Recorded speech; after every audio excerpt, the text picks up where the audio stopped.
Dacă îți găsești un loc în care să stai, putem să începem.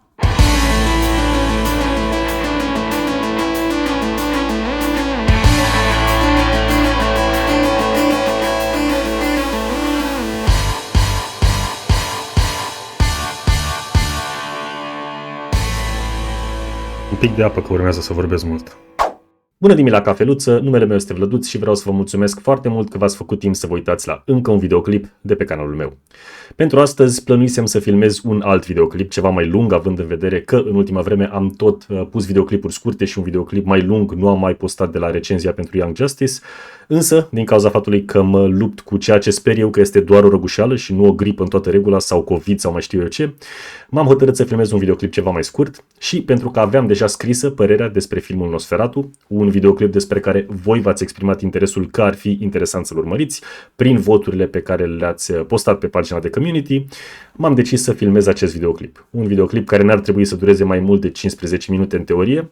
Nu vreau să pierd foarte mult vremea, nu vreau să-mi forțez vocea și sper să o mai pot folosi și mâine, însă vreau să trec prin toate ideile principale pe care mi le-am notat. Prin urmare, să-i dăm drumul. Părerea mea despre filmul Nosferatu. O să vreau să încep prin a clarifica două lucruri care cred eu că sunt destul de importante, mai ales pentru fanii ceva mai infocați și mai bine pregătiți ai acestui film. În primul și în primul rând o să menționez foarte clar de la bun început că nu sunt un fan atât de mare al genului de filme horror, așa cum sunt, de exemplu, în cazul filmelor cu supereroi, în cazul filmelor psihologice și așa mai departe. Asta nu înseamnă că nu pot să apreciez acest tip de filme sau subramuri specifice ale acestui gen. De exemplu, The Blair Witch Project este unul dintre filmele care m-au surprins plăcut cel mai mult din viața mea, dacă nu cumva chiar filmul care m-a surprins cel mai tare din toată viața mea, având în vedere cum pornisem la drum cu acest film și care erau așteptările mele și cum mă simțeam la final după ce l-am văzut. Un film absolut maestos și impecabil realizat din punctul meu de vedere, având în vedere ceea ce și-a propus să facă. Pe de altă parte, The Terminator, care este fără doar și poate un slasher, deci se poate considera un film care aparține acestui gen lărgit horror, este în continuare unul dintre filmele mele preferate all-time din toate punctele de vedere.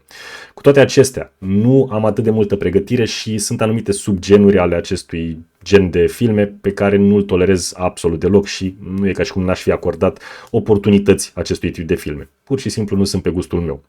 În altă ordine de idei, nu am văzut niciuna dintre iterațiile precedente ale acestei povești, nici Nosferatu original, nici vreunul dintre adaptările poveștii Dracula, deși here and there, bits and pieces am mai văzut, fie pe la televizor, fie prin alte circumstanțe, deci sunt familiar oarecum cu lore-ul din spate, dar nu atât de în detaliu pe cât v-ați putea închipui. Prin urmare, am fost la cinema destul de in the blind din punctul acesta de vedere, interesat de trailerul pe care îl urmărisem, interesat de bazul care exista în jurul filmului, fascinat de cast, care pur și simplu mi se părea impresionant și eram foarte interesat să văd cum lucrează acești actori în aceste tipuri de filme. Și vreau să vă spun că nu am regretat absolut deloc această experiență. M-am bucurat foarte mult de bani investiți la film, mai ales la cinematograf. Sunt de părere că acest film trebuie experimentat în mod particular la cinema. Însă, bineînțeles că am avut și câteva gripe-uri cu privire la ceea ce am văzut. Însă, pentru început, o să vreau să subliniez că mi-au plăcut foarte mult aspectele tehnice ale acestui film. Din punctul meu de vedere, imagistica a fost absolut stunning, a fost extraordinară. Mi se pare că s-a filmat cu atât de multă inteligență și cu atât de mult bun gust și cu atât de multă grijă pentru scenele care se doreau a fi livrate. Mi-a plăcut foarte mult că s-au folosit cadre naturale, acolo unde s-a putut, că s-a insistat pe machiaje, pe propsuri, că s-a folosit foarte bine lumina, mai ales într-un film de genul acesta era foarte important să ne jucăm cu lumina și cu umbrele, astfel încât să livrăm emoția pe care doream să o transmitem și acest lucru s-a întâmplat, sunt foarte bucuros de acest lucru. Sunetul a fost de asemenea, din punctul meu de vedere, la cote înalte, cu vocea lui Nosferatu fiind un mare high al acestui film. Cred că mi-a sunat in the back of my head foarte mult timp după ce s-a terminat vizionarea acestui film și, speaking of which, un mare standing ovation pentru majoritatea actorilor din acest film. De altfel, toată lumea mi s-a părut că a jucat foarte bine, nu cred că am niciun cuvânt negativ pentru nimeni, însă în mod particular, bineînțeles că vreau să laud pe Bill Skarsgård, ce surpriză știu, ca de obicei atunci când avem de-a face cu un monstru sau o creatură non-umană, Bill Skarsgård o joacă excelent. Dar, de asemenea, Nicholas Hoult și Aaron Taylor-Johnson mi se pare că au jucat foarte bine. Ultimul, în mod particular, m-a impresionat pozitiv, mai ales personajul lui, dar și modul în care s-a livrat ceea ce se dorea a fi personajul său. Și, bineînțeles, pe William Dafoe este o plăcere să-l urmăresc absolut de fiecare dată, dar asta este posibil să fie un soft spot de-al meu pentru actor, așa că nu știu dacă să mă hazardez să spun că performanța lui a fost în mod particular stelară, a fost cu siguranță bună, dar mai degrabă cred că plăcerea cu care l-am urmărit se leagă de soft spotul meu pentru el. Acestea fiind spuse, însă, vreau să trec și prin cele două aspecte pe care, după cum am spus, le consider eu ceva mai negative. Unul dintre ele este un gripe mai personal și trebuie să recunosc că nu-l consider obiectiv, de altfel am dezbătut un pic și cu alte persoane care sunt fani ceva mai înfocați ai genului și cu care am confirmat că într-adevăr este mai mult un pitic pe creier, să-i spunem, decât ceva obiectiv care să tragă filmul în jos. De altfel, chiar nu pot să consider că acest lucru a șubrezit în orice manieră experiența pe care am avut-o cu filmul. Asta se leagă de mecanica de funcționare. Modul în care se comportă această creatură, modul în care această lume se raportează la această creatură. Practic, care sunt regulile și mecanicile de avansare a plotului, ce poate să facă creatura, ce nu poate să facă, ce poate să facă lumea în răspuns la ea și așa mai departe. Mi se pare că foarte multe din regulile de funcționare au fost revealed pe măsură ce anumite lucruri se întâmplau. Asta este foarte convenabil pentru că, pe de o parte, crește suspansul, se întâmplă ceva la care noi nu ne așteptam, trăim acest suspans, we are scared sau dimpotrivă se acumulează tensiune în noi, which is the point of the movie, dar pe de altă parte se poate argumenta că asta se leagă cumva și oarecum de un soi de lazy writing, pentru că acest tip de a scrie în care explici ceea ce s-a întâmplat de-abia după ce s-a întâmplat, subminează cumva, să spunem, inteligența auditorului de a urmări plotul și de a formula în propriile lor minți ce ar putea să se întâmple mai departe sau cum ar putea ca actorii sau personajele să prevină ce urmează să se întâmple și cum ar putea să se soluționeze acest lucru. Cu alte cuvinte, tot filmul este o surpriză continuă pentru noi, pentru că nu suntem puși la curent cu ce se poate, ce nu se poate, ce ar trebui să se întâmple, ce nu ar trebui să se întâmple și așa mai departe. There are bits and pieces of information here and there, dar lucrurile nu sunt foarte detaliate. Dar, din nou, după cum am spus, scopul filmului este și să te țină în suspans și să acumulezi această tensiune, este să fii engaged, să fii imersat în această lume, să o simți și să o trăiești mai mult decât să o gândești. Deci, din punctul ăsta de vedere, din nou, nu pot să spun că sunt dezamăgit sau că acest lucru a șubrezit experiența filmului. Dimpotrivă, filmul mi s-a părut în continuare la fel de bun chiar și cu această observație. Un lucru care totuși mi se pare că a fost, din nou, pentru mine oarecum dezamăgitor cu privire la acest film, se leagă de faptul că nu s-a ales un stil foarte clar de horror în care se încadrează acest film. Dădeam mai devreme exemplul The Blair Witch Project, ca fiind poate unul dintre cele mai surprinzătoare filme din viața mea, sau dacă nu chiar cel mai surprinzător, încă nu sunt foarte hotărât, dar to this point I hold it in very high regard. Și asta pentru că acest film s-a jucat cu tropurile sub ramurii de horror care se dorea a fi.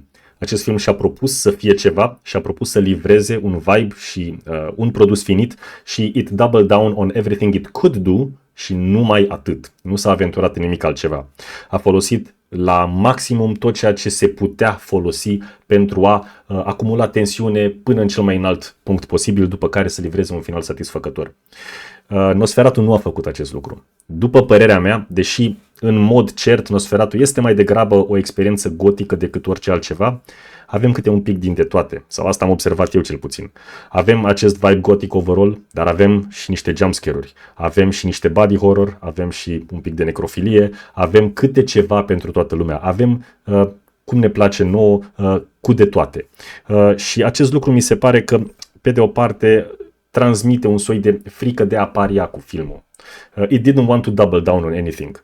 A vrut cumva să-i satisfacă pe toți. Oricine se duce la cinema și se uită la acest film, pleacă cu cel puțin o scenă care pentru el a fost legendară. Și acesta este și cazul meu. Calupul de scene cu personajul Thomas, personajul lui Nicholas Hoult, care se duce către castelul contelui și scenele care urmează după aceea în interiorul castelului, prima lui conversație cu contele, au fost extraordinare din punctul meu de vedere. Modul în care au fost filmate, modul în care s-a jucat cu lumina, cu umbrele, cu singura sursă de lumină fiind focul și modul în care el pâlpâie și acest lucru se reflectă pe fețele actorilor, sunetul vocii contelui pe care l-auzi pentru prima dată vezi foarte puțin din el, dar îi simți prezența.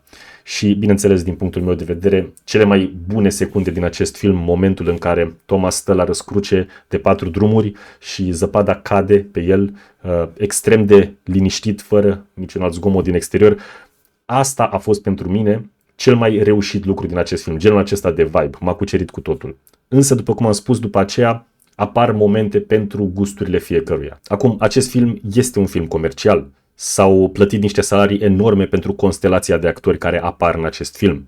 Din nou, s-au folosit foarte multe efecte practice, s-au folosit foarte multe propsuri, machiaje. Nici nu pot decât să-mi închipui nivelul de efort și câte lucruri s-au investit și cât timp s-a investit în realizarea acestui film, pentru că, repet, arată extraordinar din punctul meu de vedere, arată de nota 10 și mi se pare că trebuie să-ți faci un deserviciu să nu vrei să te uiți la acest film. On your own terms, desigur, cu lumina aprinsă dacă așa îți dorești, sau în miezul zilei, nu este nicio problemă. Eu, de altfel, m-am dus să-l văd la prânz special pentru că n-am vrut să-mi asum riscurile de a-l vedea prea târziu, dar, din nou, cred că îți faci un deserviciu dacă nu te uiți la el. However, cred că dacă Robert Eggers s-ar fi hotărât cu privire la ce fel de film vrea să ne transmită, filmul să aibă același vibe, aceeași tonalitate de la un capăt până la celălalt, fie insistă pe ceva, fie pe altceva, cred că n-am fi avut decât de câștigat cu privire la cât de coeziv și cât de bine ar fi arătat acest film de la un capăt la celălalt. Din nou, nu vreau să se înțeleagă că ceea ce spun a diminuat experiența sau mi se pare că a șubrezit filmul sau ceva de genul acesta. Mi-a plăcut foarte mult ca un individ care abia își face curaj să pășească în acest gen de filme, în genul de filme horror, și care is taking his time cu privire la ce se uită, când se uită și așa mai departe. Găsesc foarte multe lucruri plăcute, foarte multe lucruri care mă impresionează și foarte multe filme și producții pe care le pot aprecia din vari motive at the end of the day și mă bucur acest lucru. Cu toate acestea, pe acest canal îmi spun părerea așa cum o consider și așa cum în alte condiții mi s-a părut că evitarea unor commitmenturi cu privire la fie cum arată ceva, fie ce poveste se spune, fie cum avansăm cu un plot, este un deserviciu acelui film sau acelei producții, pentru că arată o lipsă de curaj și dorința de a nu supăra pe prea multă lume. Același lucru vreau să-l spun și despre acest film. De altfel, vreau să atrag atenția, avem și câteva mici momente de umor cu personajul lui William Dafoe. În momentul în care personajele lui Aaron Taylor Johnson și al doctorului se duc să-l cunoască pe acest renumit profesor care ar putea să-i ajute. Personajul lui William Dafoe are câteva momente în care pare că vorbește singur sau cine știe ce transă trăiește, lucru care contribuie cumva la diminuarea suspansului și tensiunii care se acumulase până atunci, pentru că deja era un punct în care foarte multe lucruri păreau complet scăpate de sub control și nu știam cum se pot rezolva. Acela este un break în tensiunea noastră pentru ca noi să ne relaxăm un pic, pentru ca apoi să reluăm creșterea tensiunii. Ori o astfel de scenă nu știu dacă are ce căuta într-un film care își propune să spună o poveste ca Nosferatu. Acest mic incident mi-a adus aminte oarecum de MCU și sunt sigur că nu cu asta vrea să fie comparat acest film. Una peste alta, aceasta a fost și părerea mea despre filmul Nosferatu. Sper că vi s-a părut interesant ce v-am spus aici. După cum știți, formatul acestui tip de videoclipuri, de părere, există pentru ca eu să nu intru în foarte multe detalii, să nu iau rând pe rând toate punctele pe care le tratez de obicei într-o recenzie sau o recomandare, însă vreau să-mi exprim câteva gânduri sau câteva observații pe care le-am avut cu privire la producția respectivă și acesta a fost cazul și acestui film. Dacă v-a plăcut ceea ce v-am povestit sau dacă sunteți de acord cu observațiile mele, nu uitați să-mi dați un like, mă ajută pentru a rămâne relevant în feed-ul YouTube și promovarea acestui videoclip în feed-urile altor persoane care ar putea fi interesate de acest tip de content. Dacă doriți să mi-atrageți atenția cu privire la ceva ce am spus greșit sau aveți altă părere pur și simplu pe care vreți să vă exprimați civilizat, vă aștept în secțiunea de comentarii cu această părere. Dacă credeți că acest videoclip ar fi de interes pentru cineva pe care îl cunoașteți și care urmărește astfel de content, fie în limba engleză, fie în limba română, nu ezitați să-i dați un share pentru a afla și de canalul meu și de videoclipurile mele și, desigur, abonați-vă apăsând butonul de subscribe pentru a rămâne la curent și cu următoarele lucruri pe care vreau să le scot pe acest canal. Am, după cum vă spuneam, foarte multe planuri, am, cred că aproape 10 videoclipuri scrise în momentul de față, poate mai puține, dar cam pe acolo, deci prin urmare content există, timp să fie numai să-l filmez și să-l public. De asemenea, am și 2 profile de social media pe care vă invit să le urmăriți. Este vorba despre Instagram și TikTok, ele sunt amândouă mai jos în descriere și am și un canal de Twitch pe care voi posta regulat începând de săptămânile următoare. Prin urmare, nu ezitați să-mi dați un follow și acolo. Eu vreau să vă mulțumesc că ați stat cu mine până la finalul acestui videoclip. Vă doresc în continuare multă sănătate, să aveți grijă de voi și de cei dragi vouă. Sunt foarte importante aceste lucruri, mai ales în aceste vremuri care sunt destul de challenging din punctul meu de vedere cu privire la ce se aude pe la știri și așa mai departe, dar putem să avem grijă de noi și de cei dragi nouă pentru a trece cu bine și peste aceste provocări. Nu în ultimul rând, vă doresc în continuare o zi.